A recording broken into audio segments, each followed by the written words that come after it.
नमो नारायणाय। आषाढ़ मास के शुक्ल पक्ष की इस पद्मा एकादशी को अधिकांश व्यक्ति देवशयनी अथवा देवसोनी एकादशी कहते हैं। इस दिन से भगवान विष्णु 4 मास के लिए क्षीर सागर में शयन करते हैं। इसी प्रकार इस एकादशी को हरिशयनी एकादशी कहते हैं। पुराणों में भी कहा गया है कि इस दिन से विष्णु भगवान 4 मास तक बलि के द्वार पर पाताल में रहते हैं और कार्तिक मास के शुक्ल पक्ष की एकादशी को अपने लोक में लौटते हैं। इन 4 महीनों में भगवान विष्णु के क्षीर सागर में शयन करने अथवा पाताल में निवास करने के कारण ही विवाह आदि कोई शुभ कार्य नहीं होते। यद्यपि लगभग सभी एकादशियों को भगवान की पूजा आराधना की जाती है, परंतु आज की रात्रि से तो भगवान का शयन प्रारंभ होता है, अतः उनकी विशेष विधि विधान से पूजा की जाती है। भगवान विष्णु की प्रतिमा को आसन पर आसीन कर उनके हाथों में शंख, चक्र, गदा, पद्म सुशोभित कर उन्हें पीतांबर पीले वस्त्रों या पीले दुपट्टे से सजाया जाता है। पंचामृत से स्नान कराकर तत्पश्चात भगवान की धूप, दीप, पुष्प इत्यादि से पूजा कर घृत दीपक से आरती उतारी जाती है। भगवान को तांबूल, पान और पुंगी फल सुपारी अर्पित करने के बाद निम्नलिखित मंत्रों द्वारा भगवान की स्तुति की जाती है। सुप्ते तव्यै जगन्नाथ जमत सुप्तम भवेदिदं विबुद्धे तवै बुम च जगत सर्वम चराचरम। धर्मराज युधिष्ठिर ने श्री कृष्ण से पूछा, हे जनार्दन, आषाढ़ शुक्ला एकादशी का क्या नाम है? इस व्रत के करने की विधि क्या है और किस देवता का पूजन किया जाता है? श्री कृष्ण कहने लगे, हे युधिष्ठिर, एक समय नारद जी ने ब्रह्मा जी से यह प्रश्न किया था। तब ब्रह्मा जी ने उत्तर दिया कि हे नारद, तुमने कलयुगी जीवों के उद्धार हेतु अति उत्तम प्रश्न किया है, क्योंकि एकादशी का व्रत सब व्रतों में श्रेष्ठ है। इस व्रत से समस्त पाप नष्ट हो जाते हैं और जो व्यक्ति इस व्रत को नहीं करते वे नरकगामी होते हैं। सभी एकादशियों के व्रत श्रेष्ठ हैं और उनके करने से भगवान विष्णु प्रसन्न होते हैं, परंतु उन सब में भी आषाढ़ मास के शुक्ल पक्ष की यह एकादशी तो सबसे अधिक पुण्य प्रदायक है। पद्मा नामक इस एकादशी से संबंधित पुराणों में वर्णित एक कथा मैं तुमसे कहता हूँ।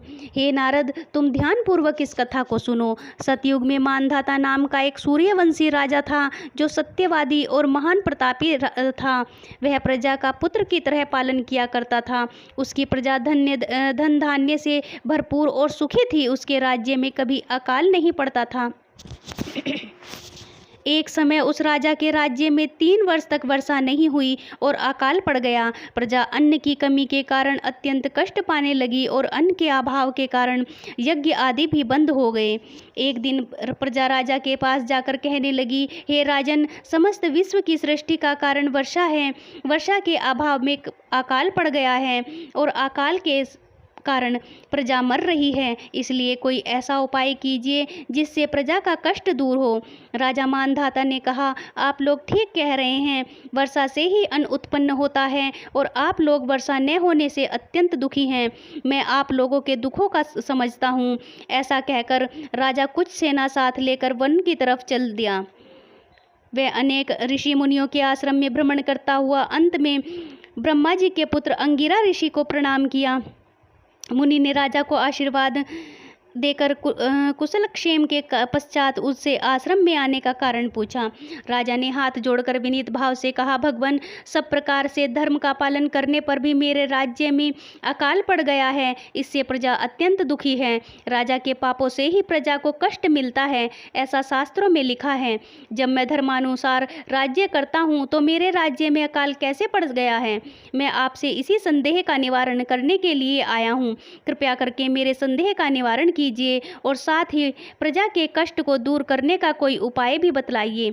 राजा की ये बातें सुनकर महर्षि अंगिरा ने कहा, हे राजन, यह सतयुग सब युगों में उत्तम है। इसमें धर्म के चारों चरण उपस्थित हैं, अर्थात इस युग में धर्म की सबसे अधिक उन्नति है।